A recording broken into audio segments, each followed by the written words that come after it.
¿Qué tal? ¿Cómo están? Muy buenas noches, bienvenidos a Va en Serio. Hoy el programa en todo su contenido estará dedicado a conversar, si se permite debatir, con uno de los científicos más reconocidos a nivel mundial, mexicano por supuesto, Pedro Lamotte, quien pues en algunas ocasiones, algunas pláticas que he tenido con él en público, por supuesto, me ha mostrado la certeza matemática de los resultados electorales, por ejemplo.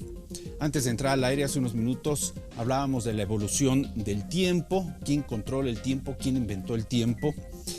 Bueno, pues tiene también, un día me enfrentó, cosa que no me ha respondido y espero algún día lo haga. Siendo un gran científico, un hombre de ciencia de comprobación, le pregunté si creía en Dios y él me dijo, yo te puedo explicar la existencia de Dios a través de las matemáticas. Así me respondió. Es el primer mandante epistemócrata de los Estados Unidos mexicanos, ya platicaremos y hablaremos de ello. Ha escrito libros muy interesantes, La reforma de los estados democráticos y de los oclócratas. Habíamos presentado ya aquí en Va en Serio su libro Epistemocracia, primer tratado general de ingeniería política. Pero bueno, Pedro en su personalidad, en su estrategia, tiene otro libro que escribió que dice, ¿por qué no debo ser presidente de México? Todavía. Se pone la condicionante todavía. Y bueno, quiero decirle también que es el primer postulante y candidato mexicano a premio Nobel o Nobel de Medicina y Fisiología por el descubrimiento de la DNA polimerasa. Ya nos explicará de qué se trata todo esto. Va a ser una plática muy interesante con Pedro Lamotte. Gracias.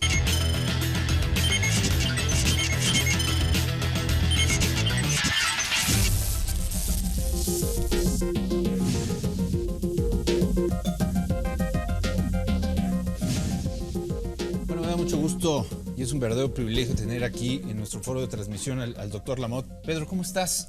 Encantado de estar contigo. Gracias, buenas noches. Bueno, vamos a desarrollar los temas contigo de manera arbitraria, como siempre lo hacemos, vamos tocando, retocando, pero quiero que me des, por lo menos para iniciar, 3 significados, explicaciones, traducciones de 3 temas que seguramente, de 3 incisos que seguramente van a salir a la conversación, y antes quiero estar informado de qué se trata. Primero, ¿qué es la epistemocracia? ¿Qué es esto? Es un neologismo que el concepto es el uso de la investigación de operaciones matemáticas para la identificación de los verdaderos problemas sociopolítico-económicos. Con esto, alguna vez platicamos, ¿tú me podrías dar la certeza o la aproximación matemática de los resultados electorales? Sí, pero un poco más fundamental que eso, porque los resultados electorales es el comportamiento errático del votante que no tiene ninguna capacidad para decidir quién es el que le conviene a él. Si la tuviera, estaría del otro lado. Hay una ley fundamental en complejidad computacional, en donde el cerebro que controla, el cerebro que entiende, el cerebro que califica, tiene que ser superior al cerebro que está haciendo las cosas. Entonces, el votante tiene que ser superior al votado. Si no, es inútil, es aberrante su comportamiento. ¿Y estamos preparados para ello? No, Es absolutamente cierto en todos los sistemas mal llamados democráticos, que realmente es sufragio populachero, es una oclocracia, que es otro tema interesante. A ver, ese es el otro tema. Oclócrata, ¿qué es un oclócrata? Porque dice reforma de los estados democráticos y de los oclócratas. ¿Qué es esto? Bueno, este es un estudio hecho sobre los principales artículos de la Constitución. Y a la luz de la lógica de la matemática y de las ciencias duras, de la biología, de la matemática y de la física, sí, y cuestionando a los 11 ministros de la Suprema Corte que no tienen facultades para contestar. Por eso ese asunto lo tengo en la Comisión Interamericana de Derechos Humanos en contra de los ministros de la Corte, porque no tienen facultades para contestar a 60 y tantos puntos petitorios. Tuyos. Míos, sí. ¿Y qué es polimerasa? Porque eres el primer postulante y candidato mexicano al Premio Nobel de Medicina y Fisiología por el descubrimiento del DNA polimerasa. ¿Qué es eso? Bueno, prácticamente todo el mundo sabe que el material genético está hecho de DNA o ADN, como quieran llamarlo, y este material genético se duplica cada vez que se duplican las células. Y el mecanismo que utiliza la célula para duplicarlo es un complejo molecular que se llama DNA polimerasa. La DNA polimerasa, ahí publiqué el artículo. A ver, aquí está el artículo que prueba este descubrimiento y por el cual se deriva la postulación a Premio Nobel mexicano de Medicina y Fisiología. ¿En qué me beneficia este descubrimiento? El DNA polimerasa, ¿qué significa? ¿Qué beneficio tengo? Es una pregunta que no sé por qué no me la hiciste en esa época. Ajá. Porque si lo hubieras hecho en esa época, estaríamos en otro lado tú y yo. ¿Por qué? Porque seríamos muy famosos. Bueno, te la hago ahorita y que no nos quiten fama. Nunca se sí. me ocurrió que la DNA polimerasa se iba a utilizar para todo el proyecto Genoma. Ajá. El proyecto Genoma utiliza la secuenciación de 3.000 millones de pares de bases, que hoy sabemos qué quieren decir, que es cada una de las estructuras moleculares que forman al DNA humano, y la enzima que se utiliza para duplicarlo es la DNA polimerasa. Esa misma enzima también se utiliza para lo que la barbarie ilustrada llama la prueba del DNA, Sí. sí, que es la reacción en cadena de polimerasa, normalmente aplicable a medicina forense, pero la enzima que se utiliza para hacer la identificación de esos marcadores genéticos es la DNA polimerasa. Y cuando la descubrí, no se me ocurrió nunca que iba a tener o que podía haber tenido esas implicaciones. Oye, hace años me descubriste en público tu intención de ser presidente de este país. Es más, creo que en mi programa ahí fue donde te destapaste, utilizando términos políticos. ¿Por qué no deseó ser presidente de México y pones la condicionante todavía? Es decir, si quieres ser presidente de México, no quieres ser presidente de México, es tu tiempo, ya no es tu tiempo, ¿por qué el todavía? Bueno, yo creo que llegar a ser presidente de México por la vía del sufragio, yo creo que es un error. Como llegar a ser candidato por la vía del sufragio. ¿Cuál es la alternativa? ¿La dictadura, la imposición? No, la alternativa es esta, que es yo soy candidato permanente a la presidencia de la República desde el 2006. ¿Por qué? Porque tengo una sentencia inatacable de la Sala Superior del Tribunal Electoral que dice que no se me puede impedir que yo sea candidato y además me tienen que dar protección del Estado Mayor Presidencial. Aquí están, te lo traje. Eres independiente, candidato independiente. No, yo soy candidato permanente. Si soy independiente o no, que si pertenezco a algún partido, no, ningún partido. Ni te interesa. No, y tampoco necesite el voto de nadie. ¿Sí? Y esa es la parte interesante. Y lo mismo es cierto para lo demás. O sea, aquí, en el otro libro que mencionabas, que hablabas de la oclocracia, si uno tiene que depender de que los demás lo escojan, yo no quiero. Pero no hay... A ver. Sí, hay otras maneras, es por competencia. El mejor es el que gana.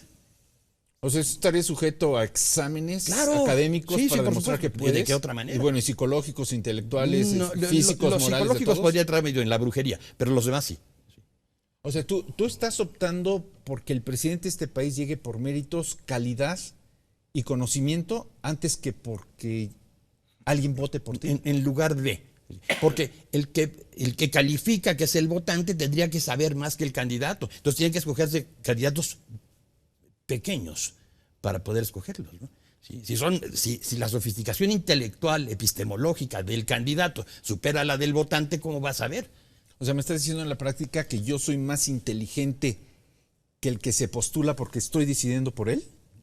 Si el que decide correctamente es porque lo supera. ¿Y cómo sabes si decides correctamente o no? No, bueno, es porque la ley... Hay pueblos sabios ahora, ya entendemos que hay pueblos buenos y sabios. Sí, pero esos pueblos buenos y sabios siempre tienen que escoger a alguien más bajo que la población que escogió, por si no tienen capacidad de medir hasta dónde llega la preparación del sujeto. Y después no se responsabilizan de él, entonces dicen, se portó mal, eso pasa en todos lados, y luego lo empiezan a perseguir y a nadie se le ocurre que el sistemita es el que no funciona. No es así como se escoge. Oye, tú eres hombre de ciencia y de comprobación. ¿Tienes alguna calificación, alguna evaluación, algún criterio sobre, yo digo, el menosprecio que esta administración federal está dando a la ciencia, los recortes al presupuesto, el que si quieres ir a hacer una investigación al extranjero tiene que ir firmado por el presidente si no sales, en fin, ¿tú estás de acuerdo con esto? No, por supuesto que no, nada más que el mecanismo que determina eso, y eso es parte de la ingeniería conductual, que era otro tema que íbamos a tocar, si me lo permites, tú determinas con ingeniería conductual cómo se va a comportar el grupo al que estás pretendiendo incidir. Las ciencias que dan lugar a ingeniería son las que nosotros necesitamos para manejar cibernéticamente a un sistema tan complejo como es un país, o una fábrica, o un hospital. Oye, no se trata de buenas voluntades del lado de los humanistas, que son científicos observacionales. El astrónomo, que es observacional, no puede bajar las estrellas y cambiarlas. ¿Sí?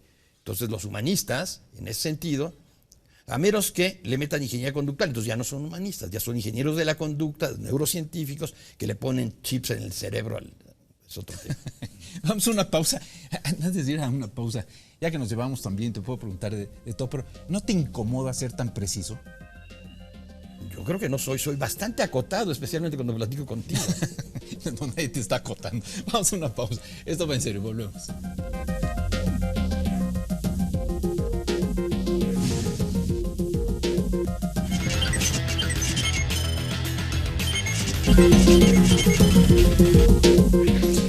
Con la confianza, el respeto y el reconocimiento que siempre te he tenido, doctor Lamotte, pero los científicos no están cargados de soberbia. Bueno, te lo voy a decir en lo personal. No eres muy soberbio al decirme, yo te puedo explicar la existencia de Dios a través de las matemáticas. No es eufemismo, es decir, arrogante. Yo te puedo decir la evolución del tiempo, a quién le pertenece. ¿No estás muy rayado, como dirían los chavos? No, yo creo que no. Yo creo que hay que distinguir entre la soberbia y la arrogancia. Arrogancia, el que sabe algo y está presumiendo que lo sabe cuando le dan la oportunidad, como tú me la das, es diferente al que no sabe y entonces se oculta atrás de tener el derecho a su silencio. Pero soy propietario de mi silencio, soy dueño de mi silencio. Y estaba yo pensando en esa pregunta de la ciencia. La ciencia obviamente empieza por la educación desde el inicio, desde la infancia. Entonces yo creo que si la educación es tan importante para todos los países y estamos hablando de la ciencia, pues tendría que tener el candidato a la presidencia o a otros puestos, tenía que tener en su propia condición la capacidad de educar más eficientemente que todos los demás, es decir, con su propia persona y con sus hijos. Yo creo que si yo puedo poner a mis hijos a entrar a una universidad a los 12 años, y son 5, algo mejor que los demás estoy haciendo. Entonces, lo digo, y yo creo que es arrogancia, pero no es soberbia. Sí. A ver, ¿puedo comentar algo? Claro, lo que discreción. Bueno, quiero decirles que sí, efectivamente, el doctor Lamotte tiene 5 hijos, y los 5 hijos tienen nivel licenciatura por lo menos a los 16 años. Así es. Están optando por ingresar a doctorados a los 17 años. Han sido titulares de instituciones internacionales de impacto como el Hopkins en Estados Unidos, en fin. Y me decía el otro día, Pedro, la primera vez que mis hijos pisan un salón de clases, un aula, es en la universidad y para exigir su diploma, su título. Ni siquiera estudian en universidades, ni siquiera estudian en escuelas, ni siquiera llevan un sistema en donde discuten si los niños tienen que ir de falda o no a los recintos. Yo creo que eso es producto de una condición muy favorable que tienen todos los países, que ahora con internet pueden oír al mejor del mundo. Entonces, ¿para qué voy a oír a mi maestro en la escuela si yo puedo poner al mejor en esa especialidad y verlo? Y dialogar incluso con él, en ocasiones. En ocasiones dialogar. Entonces, cada quien puede tener el mejor del mundo y estudiar ahí. Las universidades tienen que aprender pronto que su papel no nada más es educar y medir, siendo juez y parte, si se educaron bien los alumnos que tienen en el aula. Tiene que aceptar que hay alumnos que se prepararon en otro lado y que pueden ser iguales o mejores que los que tienen. Y si no lo acepta, eso a mí me da la oportunidad de invitar a esas universidades, a todas, a que compitan sus mejores alumnos contra nosotros. Y alguien aprenderá de eso. Si yo estuviera del otro lado, diría, doctor Lamotte, ¿cómo le hace? ¿Por qué no me lo cuenta? Pues ya te lo hemos preguntado y no lo cuentas. Pero también déjeme decirle que el doctor Lamotte tiene un par de gemelas de 18 años que son capaces de retar al rector de su universidad a resolver cualquiera que escoge el rector, cualquier problema complejo de matemáticas y no se atreven a competir con las niñas de 18 años. ¿O me equivoco? No, así es. ¿Qué piensas de la reforma educativa de este país? Innecesaria. Innecesaria. ¿Por qué? Porque ya sabemos que eso es lo que se necesita. Si nosotros tomamos a alguien, a una persona que podríamos considerar con una preparación mínima, le pedimos que nos escriba en 10 cuartillas lo que ha aprendido en la vida, y eso hacemos que los niños aprendan en el primer año de la escuela, sería mejor que si les diéramos todo lo que les damos en la primaria. Si le preguntamos a cualquiera de los adultos que nos están viendo, ¿cuánto necesitan saber ¿cuánto de lo que saben ahora lo ha aprendido en la primaria, y habiéndolo aprendido en la primaria no tuvieron que reestudiarlo? Si yo le doy 10 cuartillas a una persona que me diga ahí lo que en la primaria aprendió y que no tuvo que reestudiarlo, le van a sumar a páginas. Entonces fue 6 años a la primaria, y lo que va a apuntar ahí no va a ser tampoco lo más importante que le enseñaron. Entonces 10 hojitas, un año, y van a saber más que cualquiera de nosotros como adultos, si tenemos que recordarlo. Yo sí fui a la primaria y me sobrarían hojas para llenar lo que aprendí en la primaria. ¿Todos para ser exitosos tendríamos que ser matemáticos? ¿O entender las matemáticas o aplicar las matemáticas para ser exitosos? Mientras más matemáticas... Lo que se dice del dinero, lo puedes decir más eficientemente de las matemáticas. Todo lo puedes hacer mejor si tienes un poco más de dinero. Todo lo puedes hacer mejor si tienes un poco más de matemática. ¿Por qué eres distinto a los demás? Bueno, vamos a personalizar. ¿Por qué eres distinto a mí? ¿Piensas mejor, razonas mejor, aprendiste mejor, te instruiste mejor, tienes más capacidad que yo, tienes un coeficiente intelectual más... ¿Por qué tienes ese grado? Bueno, la familia Lamot tiene ese grado de aprendizaje y de resultados tan óptimos que son ustedes reconocidos en el mundo. ¿Por qué? Porque somos muy selectivos en lo que hacemos. Escogemos aprender de los mejores. Es una obediencia pascaliana. Uh-huh. Entonces, obedecemos la idea de Pascal de tener que tomar riesgos de cosas que son suficientemente importantes, y no estar tomando el riesgo en cualquier cosa. Voy a leer este libro. ¿Por qué ese libro? ¿Por qué no el mejor? ¿Y cuál es el mejor? ¿Quién te dice cuál es el mejor? Basta con que el sujeto decida si hay un libro mejor que el que tiene en las manos, y seguro lo va a encontrar. Para después no, porque están compitiendo. El que lee un libro no está leyendo ninguno de los demás, y el que no está leyendo nada está peor. Entonces, si tiene que leer, que lea las Biblias de cada una de las disciplinas. Había un baldor en álgebra, casi todos lo llevamos. Vaya, saque el baldor, del primero al último, y otro gallo va a cantar, ¿sí? Para todos. Entonces, si no entiendes, lo tendrán que aprender. ¿Y lo has enfrentado? Sí, aquí está ese libro, son 64 puntos petitorios que los 11 ministros de la Corte no pudieron contestar, y por eso está en la Comisión Interamericana de Derechos Humanos. Uh-huh. ¿Y llegar hasta dónde? ¿Hasta dónde pretendes llegar con eso? No avanzar. ¿A demostrar que son unos ignorantes inútiles? No. ¿Que se superen o qué quieres? A generar el control sobre las operaciones sociales, políticas y económicas por la vía de la ingeniería conductual. No, suena muy complicado. Sí se puede hacer eso. Sí, ¿qué necesitas para que se aplique en todo un país? Yo sé que tú estás convencido que es tan complicado como suena, uh-huh, pero no quiere decir que no podamos hacerlo. ¿No podamos quiénes? ¿Yo puedo participar de eso o nada más gente de tu talento? Sí, no, era como que tú y yo íbamos juntos a eso. Uh-huh. Sí, claro. Sí se puede. Sí se puede, sí, por supuesto. Pero no por la vía por donde lo están haciendo. A ver, un compañero de nosotros, y le voy a decir, José Monroy Sorribas, determina que hay una diferencia entre sabio y líder. Y más o menos manifiesta que líder es John F. Kennedy, que en una tribuna dice: en menos de 10 años llevaré al hombre a la luna sano y salvo. Y le preguntan: ¿y cómo? No sé. Es el líder, pero el sabio llega como Von Braun y dice: yo sé, señor presidente, cómo yo le raspo el lápiz y yo llevo al hombre a la luna y lo traigo. Pero el sabio no podría corresponder sin la chispa del líder. ¿Estás de acuerdo? O sea, si al líder no se le ocurre llevar al hombre a la luna, el sabio no se le ocurre.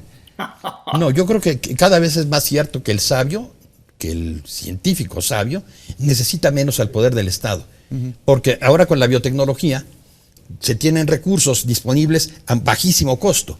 Entonces no tiene que depender de la benevolencia de los que están sentados en puestos específicos del Estado para que puedan hacer su investigación. Y ese es tema de otra larga plática. No, y además, agradeciendo que estés aquí con nosotros, habré de retarte, yo sí, a desafiarte a que regreses para hablar temas en concretos como ¿quién controla la evolución del tiempo? Quiero que me lo expliques para entenderlo perfecto. Entre otras cosas, ¿no? Ya quizá el último capítulo que tratemos al aire es la explicación matemática de la existencia de Dios. Esa está mucho mejor. Muy bien. Pedro, muchas gracias. Gracias. Un placer y un honor que estés con nosotros. Gracias. Gracias. Bueno, ya ve la calidad incluso en la explicación y la calidez en el trato.